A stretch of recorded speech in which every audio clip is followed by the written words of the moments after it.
A city at sea. Over 5,000 sailors crammed into a single floating fortress.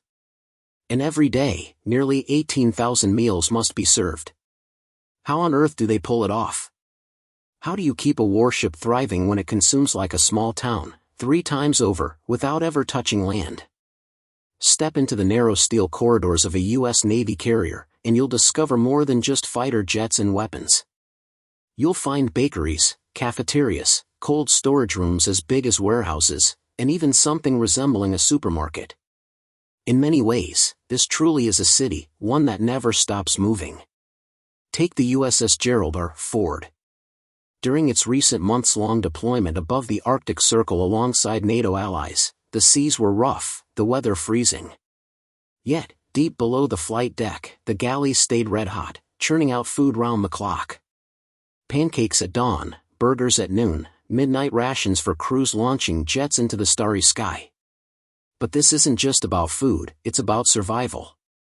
Every plate fuels sailors hauling bombs on the flight deck, engineers fixing engines, or pilots soaring into icy skies. Miss a meal, and the whole machine slows down. So, here's the real question: what does it take to feed a floating city that never sleeps? And what systems make it possible in the middle of the ocean? If the flight deck is the brain of an aircraft carrier, the galleys are its beating heart. Without them, the ship's engines might roar, but the crew would grind to a halt in days. Inside, culinary specialists, sailors trained as professional chefs, work endless shifts. 12 hours on, 12 hours off.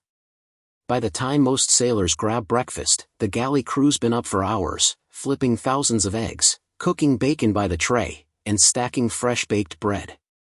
And when the last sailor finishes dinner, the night shift is already prepping midrats, midnight rations for the crew working the graveyard shift. The scale is mind-boggling. A single breakfast can burn through 2,000 eggs in under an hour, plus hundreds of gallons of coffee, towering stacks of pancakes, and enough fruit to fill a truck. Lunch and dinner? That's steaks, pastas, burgers, vegetables, and soups, served on repeat to thousands of hungry sailors cycling through the mess decks. And it's not just one galley. Carriers have multiple facilities: main galleys, smaller wardroom kitchens for officers, a dedicated bakery churning out bread and desserts, and massive reefers, walk-in refrigerators and freezers holding weeks' worth of supplies.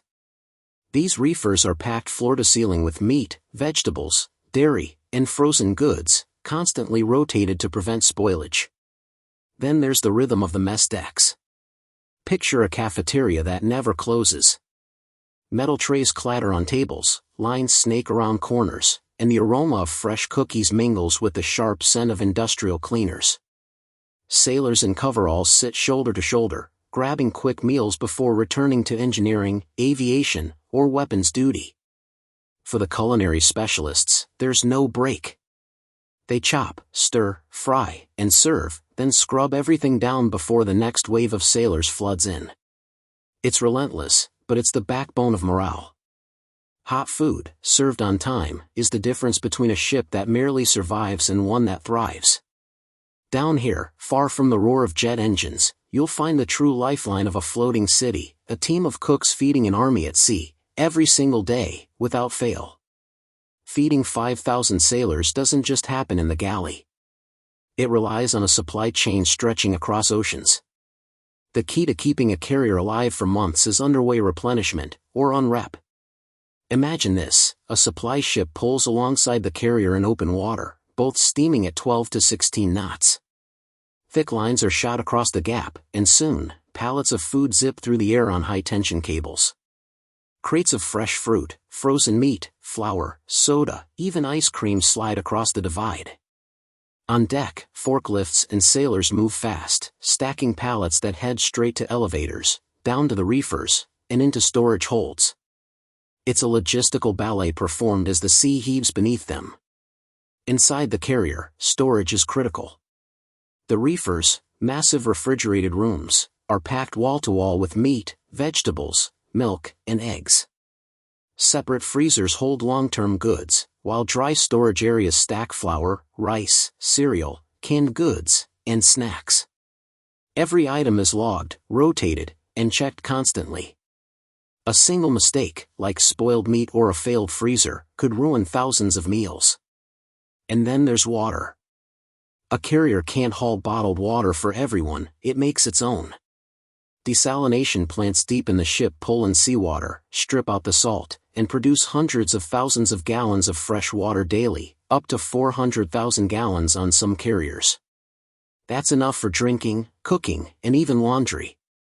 This system, UNREPs, massive reefers, and onboard water production, lets the floating city stay at sea for weeks or months without touching port. It's the silent backbone of every mission. The food always arrives, the freezers stay cold, and the coffee pots never run dry. If food is the backbone of the carrier, drinks are its bloodstream. And on a ship with 5,000 sailors, nothing flows faster than coffee. The U.S. Navy practically runs on it. Mess decks have giant steel urns that never empty, pumping out cup after cup, 24/7. Sailors joke that the rail fuel isn't jet fuel, it's caffeine. But coffee's not the only drink in demand. Milk vanishes by the hundreds of gallons at breakfast.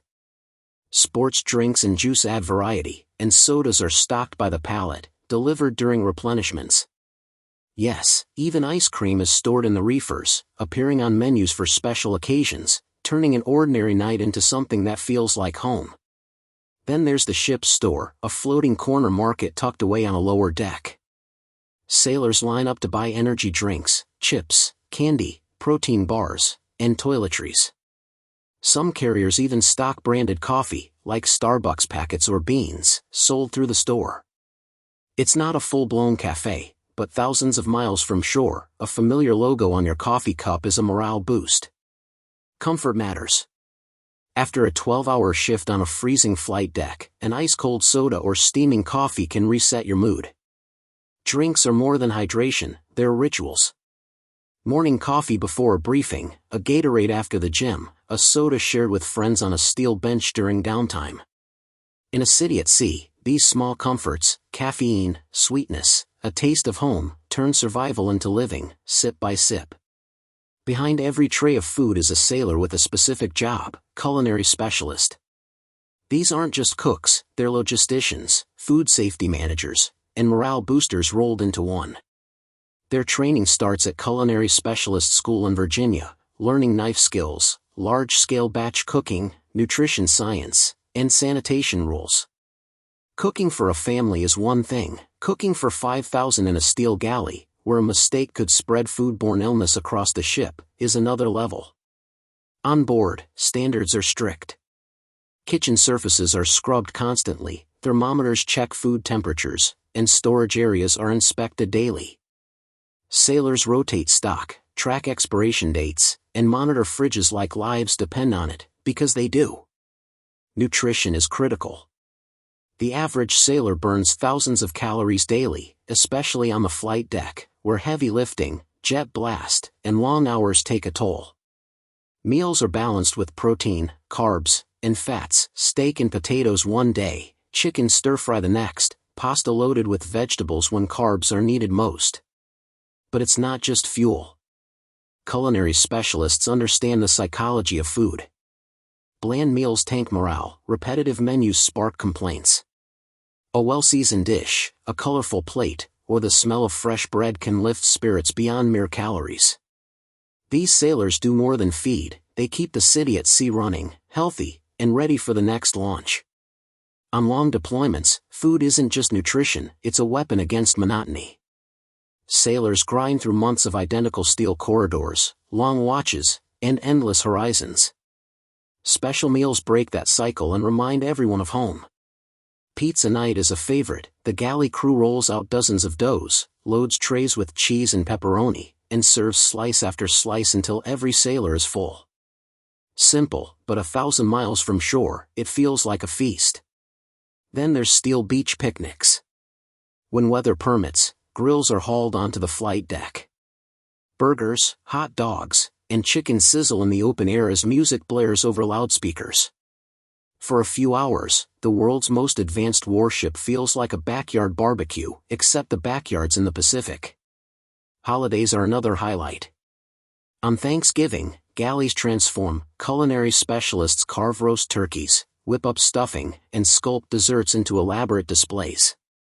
For Independence Day or Christmas, menus feature steaks, pies, and cakes decorated with patriotic frosting. Small touches matter too: fresh cookies after watch, warm bread cooling on racks, ice cream scooped into paper cups during movie nights. These moments create memories, binding the crew together. In a city at sea, morale isn't just built in ready rooms or on the flight deck, it's built in the galley, one special meal at a time. Feeding a floating city isn't easy. Even with massive storage and planned menus, the ocean complicates everything. Weather is a big challenge. During unreps, heavy seas can turn supply transfers into a dangerous dance. A single wave can snap a line or send cargo swinging like a wrecking ball. Missed deliveries mean stretching supplies, with frozen food prioritized and fresh fruit and vegetables vanishing first. Space is another issue. A carrier is enormous, but storage is finite. Reefers, freezers, and dry stores are packed tight, and inventory must be rotated constantly. A single breakdown, like a failing freezer, risks tons of food. In the middle of the Pacific, there's no quick grocery run. Then there's the human challenge. Culinary specialists work in hot, noisy galleys where steam clouds the air and metal pans clang non-stop. 12-hour shifts stretch to 14 with cleanup. By deployment's end, exhaustion sets in, but the demand for food never slows. Yet the system works because it must.